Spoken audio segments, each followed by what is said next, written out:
Good morning, everyone. Bonjour tous, toutes et tous, and want to thank everyone for joining us today.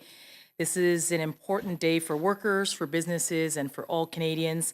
And I want to now turn our attention over to a conversation I had the pleasure of being a part of just this morning. Thank you all very much for joining this call. This is a historic day because we're all to agreement in principle of the Canada-UK trade agreement. And I want to congratulate you, Mary, you, Liz. It's been a hard fought thing.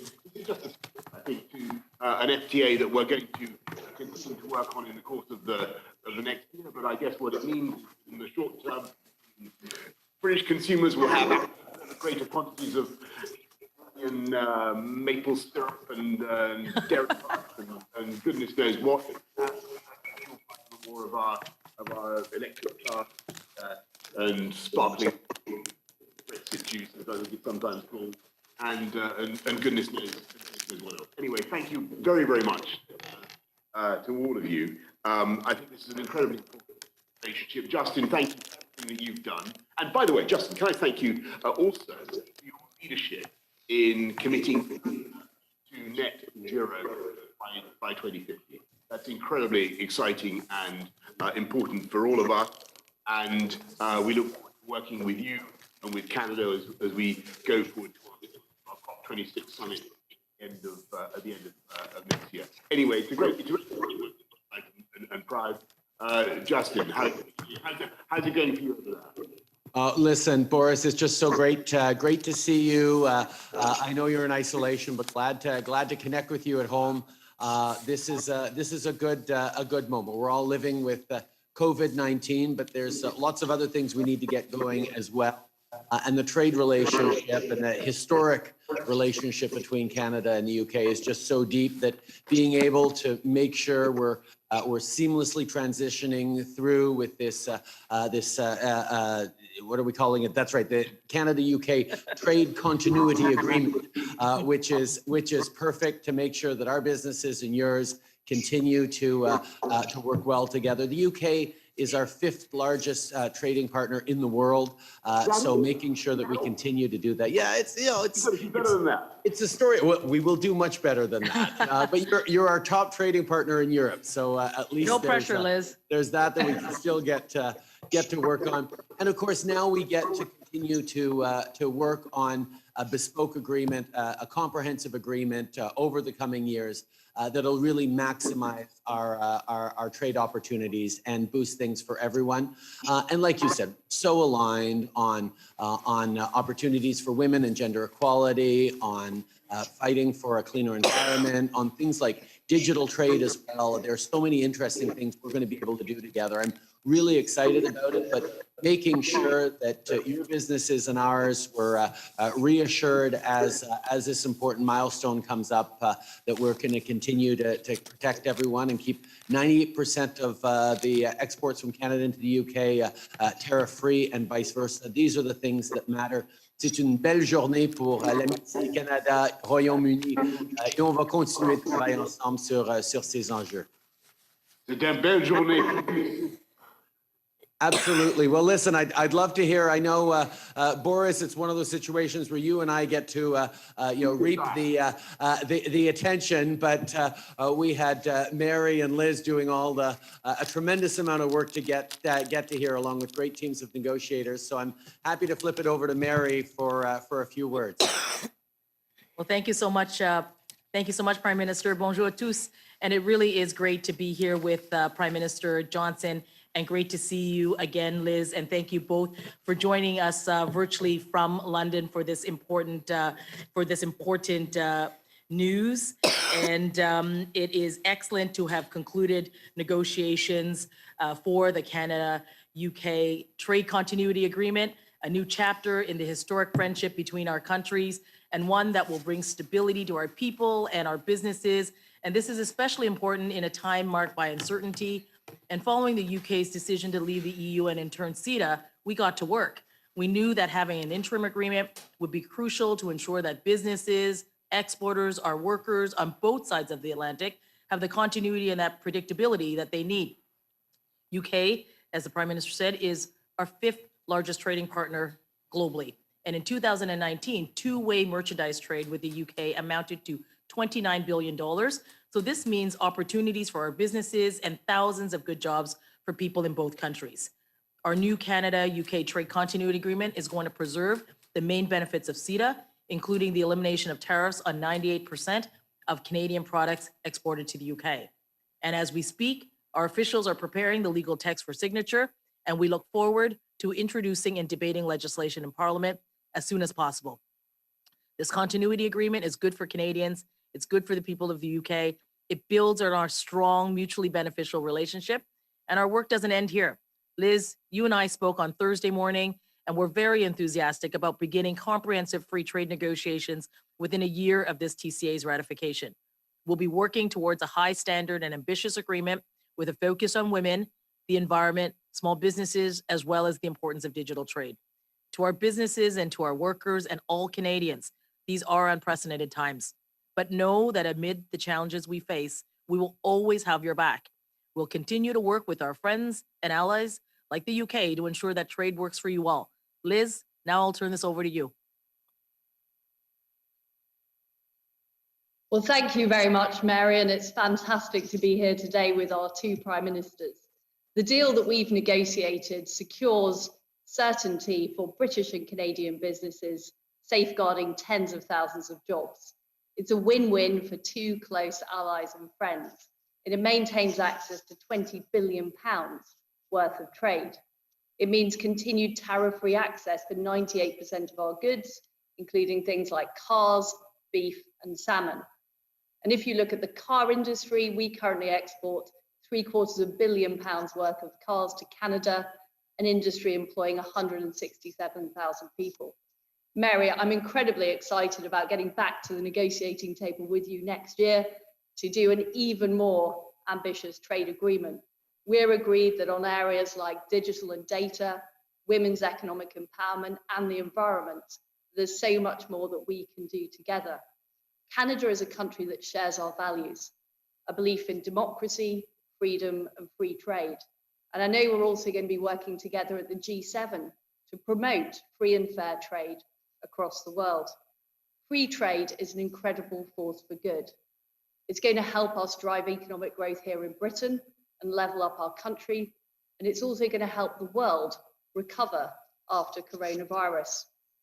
This agreement that we've struck today is also an important step for our accession to the Comprehensive and Progressive Trans-Pacific Partnership, an agreement of 11 Pacific nations, including Canada. And it's part of our strategy to put the UK at the centre of a network of trade deals around the world, particularly focusing on services and technology.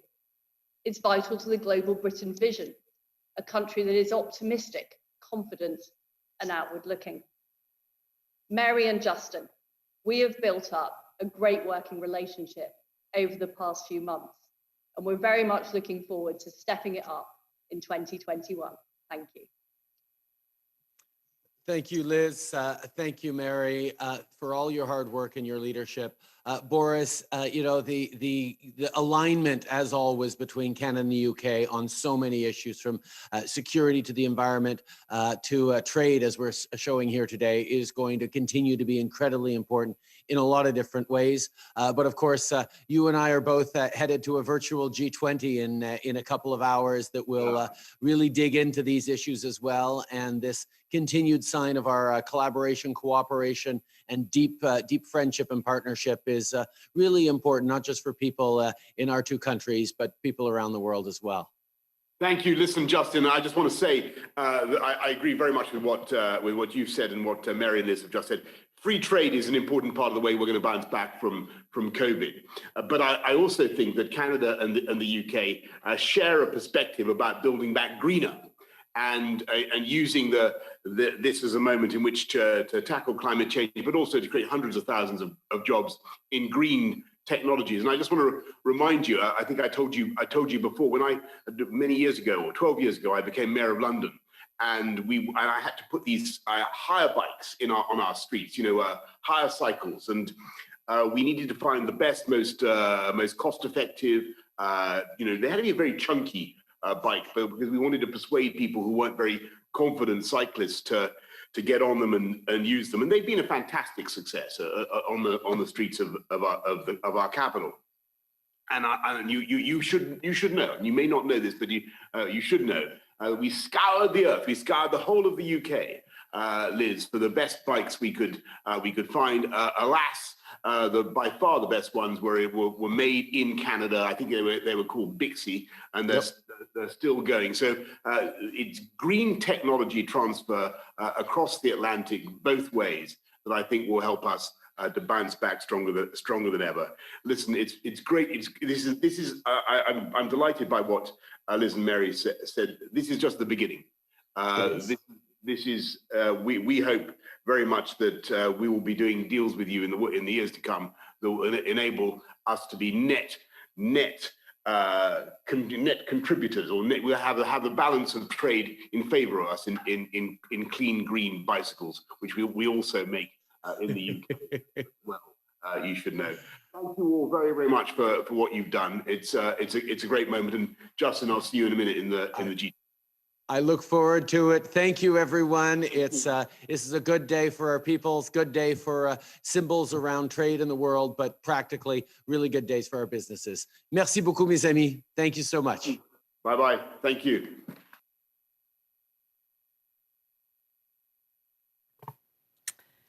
Alors, bonjour tout le monde. Comme vous venez d'entendre, nous avons conclu une entente provisoire, une entente de continuité commerciale avec le Royaume-Uni. Comme le premier ministre vient de dire, c'est une bonne journée pour les exportateurs et producteurs canadiens.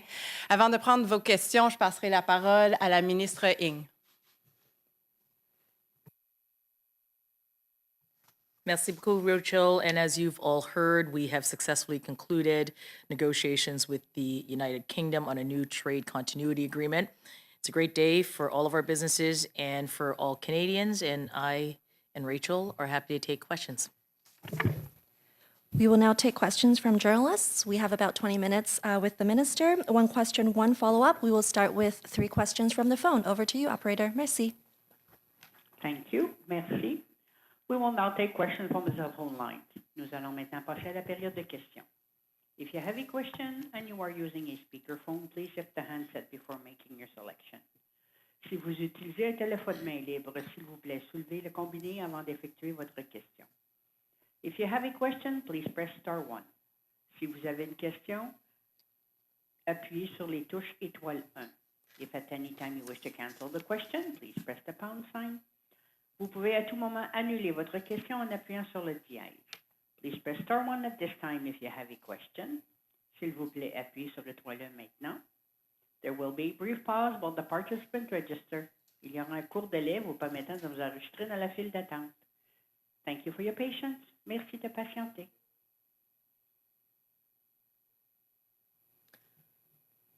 Once again, please press star 1 on your telephone keypad if you have a question or comment. De nouveau, n'hésitez pas de faire étoile 1 pour toute question ou commentaire. The first question is from Mike Blanchfield from the Canadian Press. La parole est à vous. Please go ahead. Good morning, Minister. I just wanted to know what you need to do in the next deal to make this sort of a lasting deal. I realize it's a sort of a temporary interim measure with the clock ticking, but what are you going to do to make it more comprehensive? I mean, can you give specific examples? You mentioned a few areas, but what work still needs to be done? Well, Mike, thank you very much. Today is a transitional agreement that will provide that predictability and certainty for Canadian businesses. We have agreed, the United Kingdom and Canada, so the Secretary Truss and myself, that we will, within a year of this agreement's ratification, begin comprehensive trade negotiations with the United Kingdom. Of course, we will ensure we talk to our businesses and our stakeholders. We do want an ambitious, high-level trade agreement, a comprehensive agreement with the United Kingdom. The CETA agreement, which is what this agreement replicates, did a number of firsts. It provided 98% tariff reductions for Canadian businesses exporting to the UK and vice versa. So that incredible market access and it has provisions for labor and for the environment. So we certainly want a high standard trade agreement, and we will look forward to those negotiations, and we'll do that within a year's time. How will this agreement help Canada and Britain battle back economically from the pandemic? It's really important because we want to make sure that the market access that is available to our businesses on both sides of the Atlantic continue to have that preferential market access.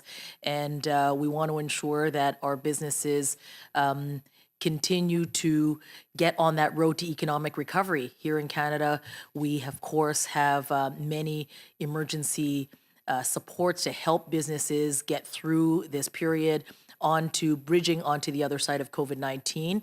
And trade is going to be key in our economic recovery, making sure that our businesses can continue to do businesses throughout the world, and certainly with the UK, as we have done here at the conclusion of today's agreement, will help our businesses continue to do that business, which is really important to this recovery.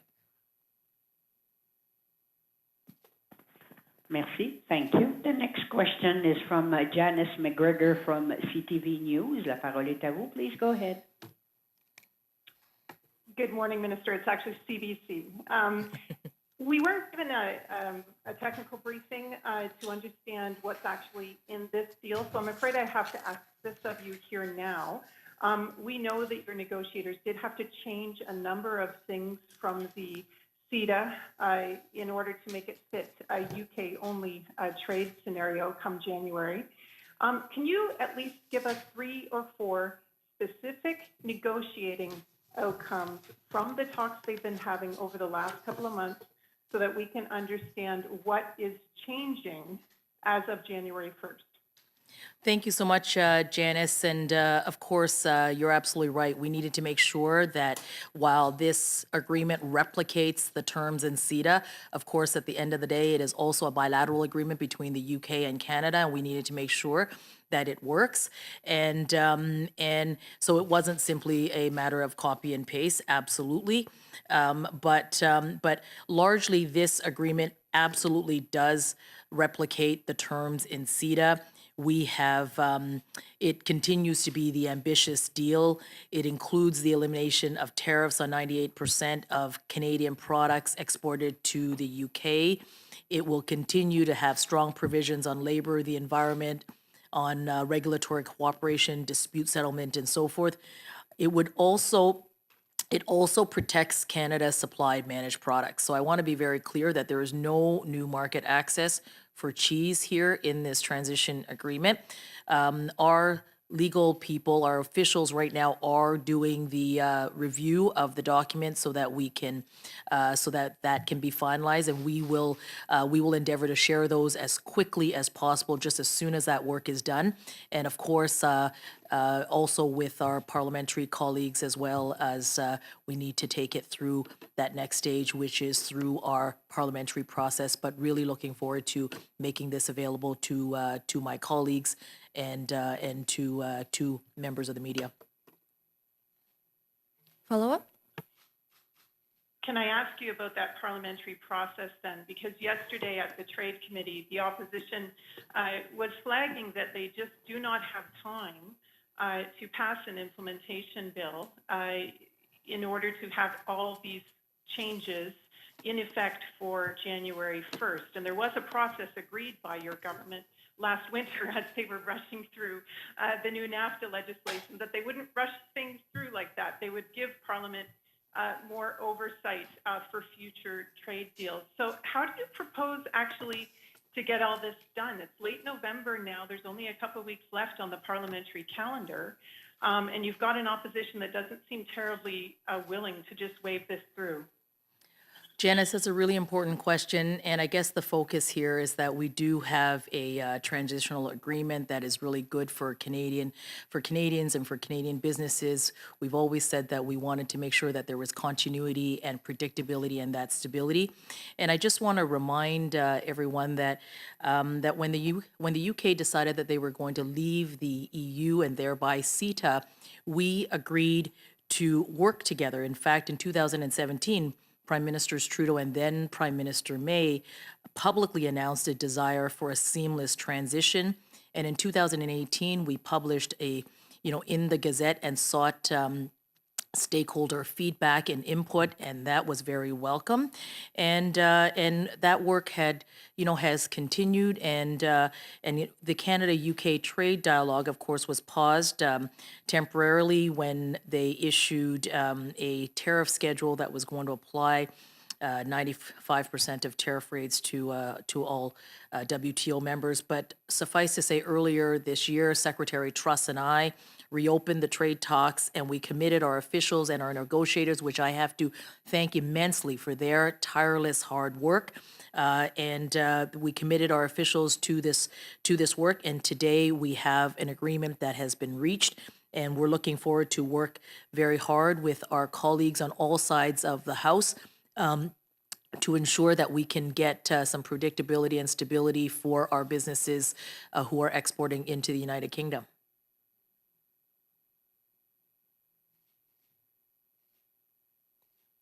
Thank you. Merci. The next question is from Amran Abokar from Reuters. Please go ahead. Your line is now open.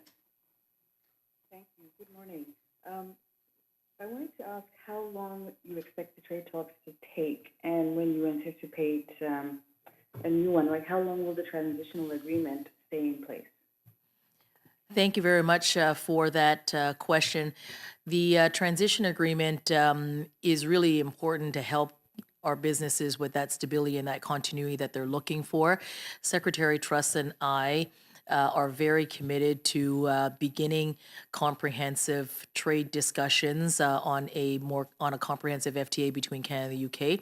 But of course, it's really important that I talk to the Canadian people and our stakeholders. So that work will begin, and it will take place within a year of this present agreement being ratified. So we're looking forward to doing that work. And in the meantime, the present continuity agreement, transition agreement, will be there for our Canadian businesses. Follow up? Right. So you have no sort of deadline as to when you would want to, or anticipation of when you would want a more permanent trade agreement to be in place? We will begin those negotiations within the year. So we're very much looking forward to that. Canada and the UK have a lot in common. We have aspirations for an agreement that will include high standards, preserving the high standards that we have now, but also to be more ambitious around women's economic empowerment, around the environment, the importance that digital trade is going to be now and into the future. So we're looking forward very much to entering into those discussions. But again, of course, I will also need to talk to the Canadian people. And we will pursue that work within a year of the ratification of this present agreement. Thank you. We will now turn to the room. We'll take 3 questions from the room. Go ahead. David Aiken, Global News. Good morning, Minister. Hi, Good morning, David. Rachel. This, again, coming back to what Janice was asking about, businesses who have not seen the text are wondering on January 1st, hey, did we clear those obstacles for the beef industry? I understand we did not clear obstacles for exports for the beef industry. You've mentioned cheese. So I really wonder if you could tell us, is 98% of exports different than what was under CETA for Britain? Really, people are trying to get a sense of which businesses need to quickly get a sense of this and which can just go, don't worry, business will carry on as usual. What I would say is that this agreement replicates CETA, and we are looking forward to sharing the information just as quickly and as soon as the officials finish their review of the texts, which they are doing as we speak. What's really important here for us is having this agreement and getting to this agreement so that that predictability and that continuity is there for businesses. But certainly it replicates CETA, and absolutely we have been committed here to protect Canada's supply managed sectors and that there is no new market access for cheese.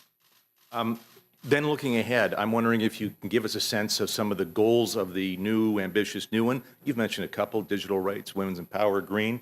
But again, I'll come back to beef. I know that we've already seen release from the Canadian Agri-Food Export Alliance. I think I got that kind of right. They say this deal that you've just announced today perpetuates obstacles for some agri-food exporters. And again, I'll come back to the beef industry. So would it be Canada's objective then in the next round of talks to eliminate some of those barriers? Well, today's agreement really is about continuity and that predictability, which I've heard abundantly from businesses about how important that is. And we will have an opportunity to talk to industry, to talk to the beef industry, to talk to all of our industries, as we committed we would do, both transparency and engagement. We will certainly have an opportunity to talk to our businesses before we enter into those new negotiations. So I very much am looking forward to doing that with our industries and certainly with the beef industry. Next question. Hi, Minister. Rachel Haynes from CTV National News. My question, you talked about how it's important for businesses during this time, but the UK is only our 5th largest export partner. We also have China, which is our 2nd largest export partner, and we don't have any free trade agreement with them. We do have rising tensions right now with China, but is a free trade agreement or free trade talks completely off the table right now with China? Thank you very much for that question. The conditions are not there for us to enter a free trade discussion with China at the moment, but of course, Canadian businesses that are doing business all over the globe can count on our support and will always count on our government support. So if you're operating anywhere in the globe, you will have Canadian businesses will have the support of the Canadian government. Our current progress on access to markets and customers is one that I like to brag about. Canada's the only G7 country that has a free trade agreement with every other G7 country. We have access through our existing multilateral and bilateral agreements to 1.5 billion customers. So whether it's the CPTPP or CETA, and now of course the transition agreement with the UK that replicates CETA for the UK, and also the new NAFTA. So we have good market access, and we're going to keep doing that work and always supporting Canadian businesses and our interests all around the world. You've mentioned a few of those trade agreements that Canada is a part of, but right now there is also the world's largest free trade agreement that Canada is not a part of in the Regional Comprehensive Economic Partnership. So what more is the government doing to increase our Asia-Pacific diversification strategy, which is part of your mandate letter, but the UK-Canada free trade agreement is not part of your mandate letter? And I also have a question about, you're saying this is replicating CETA, but last year in the one of the Global Affairs reports, it was mentioned that a lot of Canadian businesses are not actually using the preferential tariff agreements in CETA. So how can you encourage businesses to use this now that it's going to be replicated in the Canada-UK free trade? Well, thank you. That's a really important question. I mean, my mandate really is about, on the one hand, increasing market access for Canadian businesses who want to pursue growth around the world, but it's also about creating more opportunities and helping our Canadian businesses become even more export ready so that we can help them grow and take advantage of those very agreements. And that work for CETA is in fact, in a couple of weeks from now, we are going to do a roadshow. We're going to tout the benefits of CETA and that agreement and the business opportunities, the growth opportunities for Canadian businesses. Last week, 2 weeks ago, I took the very first virtual trade mission to South Korea. Over 200 businesses came with me to South Korea to pursue growth into that market where we have an FTA. So we're going to keep doing the work of both helping businesses become more export ready and helping them grow and find opportunities for growth for businesses in in those markets where we have agreements, and at the same time, continue to have our eye to pursue greater access to customers for our Canadian businesses. The RCEP, and I mean, is Canada concerned that we're not part of this agreement? Well, many of the economies that are a part of that agreement, Canada does business with. So if I take a look at Australia or New Zealand or Japan, or Singapore, they're all a part of the CPTPP. So Canada has really good preferential access to many, many customers in that Asia Pacific rim. And of course, the work will need to continue to help pursue more growth. But I would also say that I am very much working on a Canada, on the Canada trade toolbox, which helps Canadian businesses become more export ready to take advantage of those customers in the international marketplace. The Prime Minister and I made an announcement just a couple of weeks ago on how we have changed the CanExport program. That's an example. Businesses who would normally travel to other markets to pursue growth, trade shows, and that sort of thing. We've now made that program, the $75,000 grant, available for businesses so that they can do things like virtual trade shows, virtual business-to-business meetings, get some additional support to deal with some of the barriers that might have come up as a result of COVID-19. So very much helping businesses be more ready and to take advantage of those market opportunities that exist through these very FTAs that we have. Thank you. Thank you. That is the end of our press conference today. Thank you so much, Minister Ng and Parliamentary Secretary Rachel Bendayan, for being here. Thank you Thanks, so much. everyone. Merci. Thanks.